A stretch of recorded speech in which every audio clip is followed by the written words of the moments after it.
Hi, I want to talk a bit today about reality. Now, of course, we all know what reality is. It's this. But as you're no doubt aware, if you follow my material, there are basically two realities. Probably a lot more if you're a physicist. But anyway, there are two realities. There is external reality, and then there is internal reality. And right now, I want to talk about the friction that often gets caused between external reality and internal reality. And I always do this when I go friction, right? Friction generates energy, heat, and so friction, psychological friction between realities, generates energy, which we can think of as stress, distress, anger, irritation, anxiety, depression. Friction generates some adverse, some unpleasant consequence for us in our psychology. Now, we all have a unique and idiosyncratic version of reality, which basically means that you see things as you see them and I see things as I see them. And I can't say that the way you see things is wrong, because the way you see things is the way you see things. So, for instance, the Prime Minister of England has his version of reality, and that's his version of reality. I have my version of reality, my version of reality. Our versions of reality might interact in such a way that they rub up against each other, causing some friction. Now, I doubt my version of reality causes any friction for Boris, because I'm sure he's not aware of me. His version of reality causes some friction for me, because I disagree with some of the things that he does. Okay, your version of reality is accurate. It's a valid version of reality for you. Is it helpful though? Is the version of reality that you live helpful?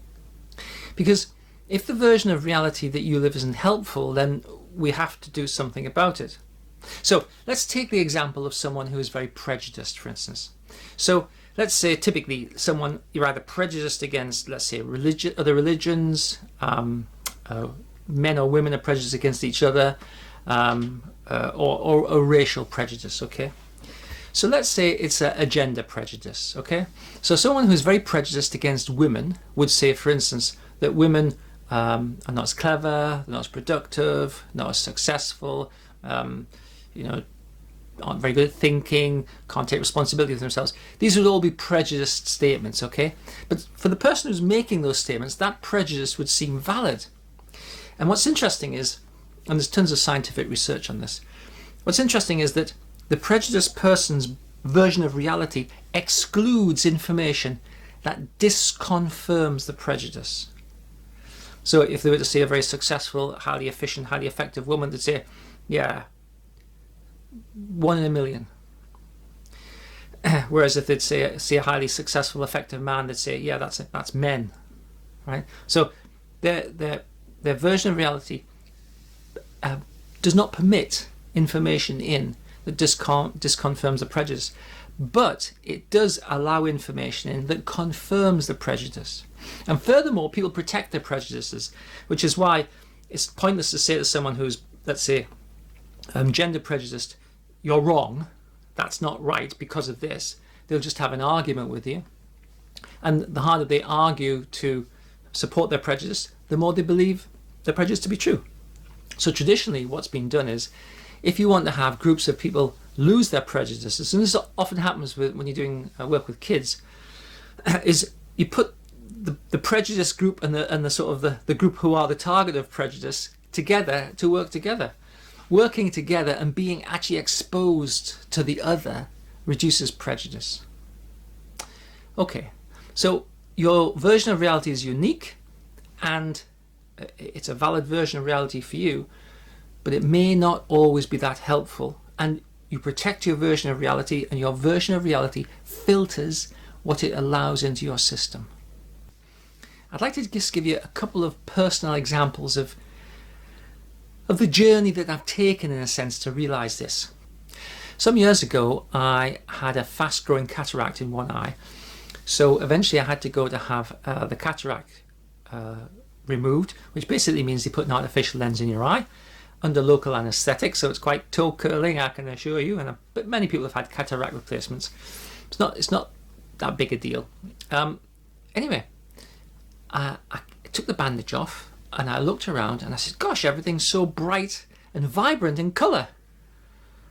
And what had happened was, as you develop a cataract, the lens of your eye gets sort of cloudier, so it's harder to focus, but also it discolours. It becomes sort of stained almost. And so I had been seeing the world in a sort of a light brown colour, only in one eye, but nevertheless I was seeing the world in a light brown colour, and I didn't realise I was seeing it as a light brown colour. As far as I was concerned, I was just seeing the world. My version of reality just accepted that whatever was in my version of reality was valid and accurate. Turns out it wasn't. My brain had just adjusted.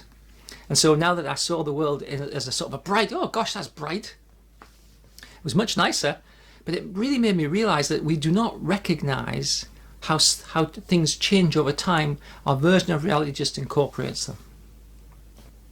Then 6 months later, I was doing some work on a whiteboard, talking to a client in my office, and I noticed all of a sudden a dark line appeared in the bottom of my eye, and I said, I think my retina's just detached.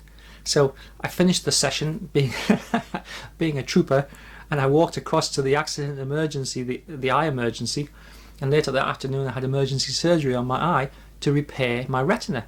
And retinas it's the layer of cells at the back of your eye, the rods and the cones that actually detect the sort of the light. So it's the sensitive bit, it's the bit that enables you to see. But it's a bit like putting wallpaper on a wall. The cells in the retina peel off the wall, which is what had happened. So they peeled down from the top and come away from my eye. So actually I wasn't seeing very well. As far as I was concerned, of course, I saw the line at the bottom, because you wouldn't know this, but your eyes see everything upside down and your brain adjusts to turn things the right way up for you. Just another little trick of the brain. Anyway, during the course of the surgery, you're awake, of course, under local anaesthetic. Again, toe curling, but I was becoming an old hand at it by then. The surgeon said, "You've got rubbish retinas." I said, "Well, okay, I won't take that as a criticism, but what do you mean?" He says, "Your retinas are full of holes." He says, "Okay." I says, "I've done what I can to paste your retina back onto the wall." So my retina's full of holes. I can't see the holes. As far as I'm concerned, I see perfectly well. My brain fills in the gaps where the holes are so that I don't see them, because I just don't need to see the holes. Also, of course, the optic nerve comes in the back of your retina and you've got a great big blind spot in the middle of each eye. But you don't know that because your brain just fills it in, just fills in the blank spot.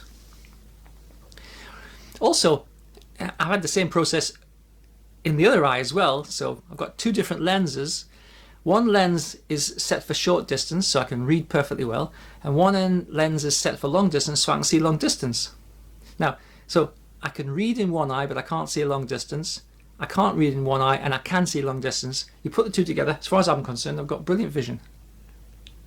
So your brain makes all these adjustments. So my version of reality is I can see perfectly well, although in fairness, on one side of my vision, it's actually blurred, and on the other side of my vision, it's absolutely sharp. My brain adjusts. So your version of reality seems valid and accurate to you, and everybody thinks their version of reality is genuinely reality, but it's actually just the version of reality that you allow to be created and that you kind of invest in. And if you have depression or anxiety, you have incorporated this into your version of reality. Now, when I say a version of reality, I'm thinking of it as the level below what we might call a schema. Now, typically in cognitive behavior therapy, we think of a three-layer cake. At the top, we have what we call automatic negative thoughts. Oh, I'm useless. Oh, I'm no good. Oh, nothing ever happens. So those are just like the thoughts that pop into your mind. Below that, we have core beliefs, which would be more enduring beliefs, such as I'm unlovable. Well, more likely to be I'm not good enough. I can't do stuff. And at the bottom of that, we have a little bit more fundamental schemas about personal worth and value and lovability and security, in a sense. Below that, I'm adding in the version of reality that you have created and that you maintain. Now, I'm suggesting to you that your version of reality is valid and accurate. So if you say to me, I have no control over whether I'm depressed or not, I agree with you, you don't. If you say to me, yeah, I can do some stuff to get some control over my depression, I agree with you. If you say to me, I just feel anxious and there's nothing I can do, yeah, you're absolutely right. If you say to me, you know what, I'm anxious, but I'm applying some tools and actually the anxiety is a lot better now, so I recognize that my anxiety is something that I have some control over, I agree with you. Whatever you say about your depression or your anxiety or whatever it is, you're right. But is being right useful for you? Or is it just you going, this is my version of reality. I'm miserable, depressed, anxious, nothing I can do about it. That's it for me. That's it. Well, that's not helpful, is it? Let me take you back to basics in a sense and think about this. When I first see people, and they'll typically say, I'm anxious. I say, okay. You're sitting in this chair in my office. How anxious do you feel? And they say, 8 out of 10. Okay. Have a look around. Is there any actual threat here? And they go, no. Okay. I say, so is there a reason that you need to feel anxious in my office, sitting in my chair? And they go, no, I suppose not. Not really. Okay. Is there a threat that you're under? No. Okay. So if you're anxious in my office, in my chair, it has to be true that your brain is overestimating the threat in this moment. You're not under threat, but your brain is making you feel under threat. Therefore, your brain's your brain's overestimating the threat you're under. And they go, yeah, I guess, yeah. Because it's true, it has to be that, right? And that is one of my main definitions of anxiety. Anxiety is an overestimation of threat. So I say, okay, so we could say your version of reality, or the reality that you're running right now, is basically giving you the experience of threat, of basically giving you the experience of anxiety, but actually there is no reason for you to be anxious. Well, yeah, okay. And therefore your version of reality is not accurate, and it's not helpful right now for you. Yeah, okay, right. So the reason I tell you this story is, and if you follow my stuff, you'll have heard this before, of course. The reason I tell you this is that we have to have an alternative to the unhelpful version of reality that you're running. We have to have something that we can use to sort of to create some friction against that sense of reality, to force your brain to recalibrate into a more helpful version. So in this instance, I say, okay, so it's true that you are safer than you feel. And people think about it and you go, yeah, okay, I am safer than I feel. Right. So your version of reality is making you feel unsafe, but you're actually safe. Yeah, okay. So now we need just to make sure, now we just need to practice believing that, so that your brain will recalibrate and you won't feel unsafe anymore. We need to practice believing what's actually objectively true to force your brain to recalibrate, so then you won't be anxious anymore. And then we do a homework practice, and it works. Typically it works very well, always works in fact. And it's an element of the process of resolving anxiety. So to summarize, if you think there's nothing you can do to help yourself, you're absolutely right. Nothing you can do. If you think that there's something that you can do to help yourself, you're absolutely right. There is something that you can do. And if you think that you could actually take yourself all the way to not to be depressed or anxious, you're absolutely right. You can do that. So your version of reality is an option in a sense. It's a version of a number of versions that you could have. And the version that you run is going to be helpful or unhelpful. My suggestion is this: if it's unhelpful to you, let's kind of go, okay, my version of reality is unhelpful. In what sense is it unhelpful? How might I broaden it? How might I increase my opportunities and possibilities?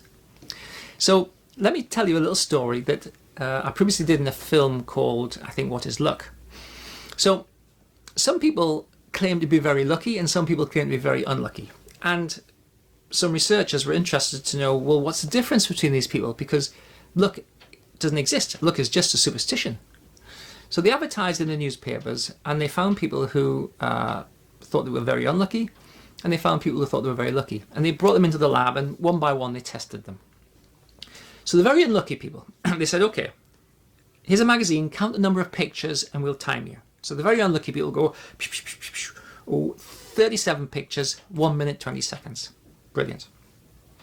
Very lucky people, count the pictures, and we'll time you. The very lucky people go, 1. Okay.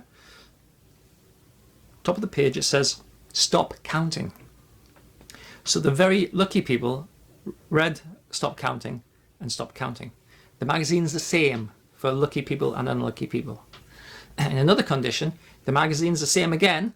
The very unlucky people, 37 pictures, 1 minute, 20 seconds. The very lucky people, turn the page. Oh, it says, stop counting, tell the experimenter, win $100. That was lucky, I've just won $100.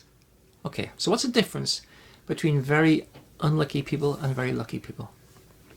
The difference is that unlucky people fail to see and take opportunities that actually exist. And very lucky people see opportunities that actually exist and take them. But the opportunity is there whether you see it or not. The version of reality that unlucky people run is narrow, and it doesn't allow opportunities to exist for them. So a very unlucky person would legitimately say, dear, I'm very unlucky, nothing good ever happens to me. And they're right. But not because there are no good things in the world, but because they don't see good things. They don't. Their system does not allow them in, and therefore they don't have an opportunity to take them. Very lucky people simply have systems that allow opportunities that actually exist in, and therefore they can take them. And they're not lucky. Unlucky people are not unlucky. Lucky people are not lucky. They are simply have a version of reality which allows information in or denies information access. Getting on for 2 years ago, my dad died. He was 99 3/4, so he had a good run. And he would always say, I met some lovely people. So he would come down on the train from Newcastle. He was younger than 99, but he'd come down on the train. He'd say, oh, I met a lovely woman on the train. We had a lovely conversation. The woman would come off the train. She says, your dad's lovely. We've had a lovely conversation. We've laughed the whole way.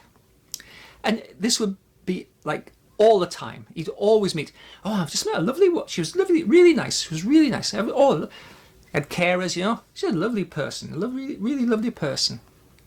Everybody he met was lovely. He met lovely people all the time. And he did meet lovely people all the time, and people were lovely. And they'd say, oh, your dad's lovely. Lovely. He has a lovely experience. But equally well, there are people who are always complaining about the carers, who are miserable about them, and who didn't have anything nice to say. And they're absolutely right. So the version of reality that we live is correct. But is it helpful? Is it useful to us? Is it giving us a life of interest and enjoyment, or is it actually just making us more miserable? So I think that we want to practice, to think about, to observe, to stretch our kind of version of reality, to allow other things in, so that in fact we have the best time that we can have. Because you live your version of reality, you create it, you sustain it and maintain it, and it will be what you allow it to be.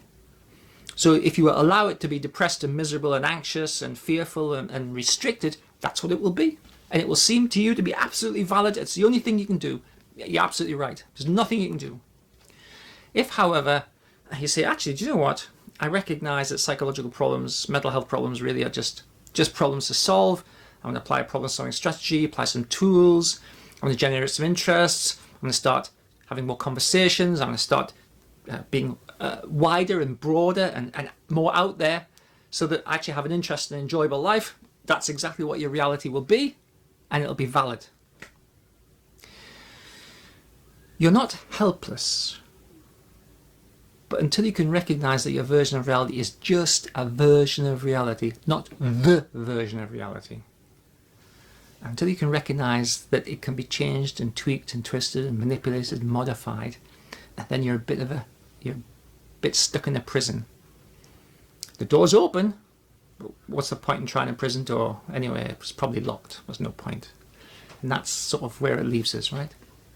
So, quite a long video, I am sure, but I just wanted to reflect this back to you because it's important. Because if you find that there's friction in your version of reality, friction between your version of reality and, let's say, external reality, then you know that's indicative of a problem. And if that friction, causes significant stress, distress, depression, anxiety, etc., then it's definitely something that needs to be, well, doesn't need to be worked on, but it can be. So please leave comments, please subscribe, and please follow me in any forum that you might find. And thanks for taking the time to watch and listen.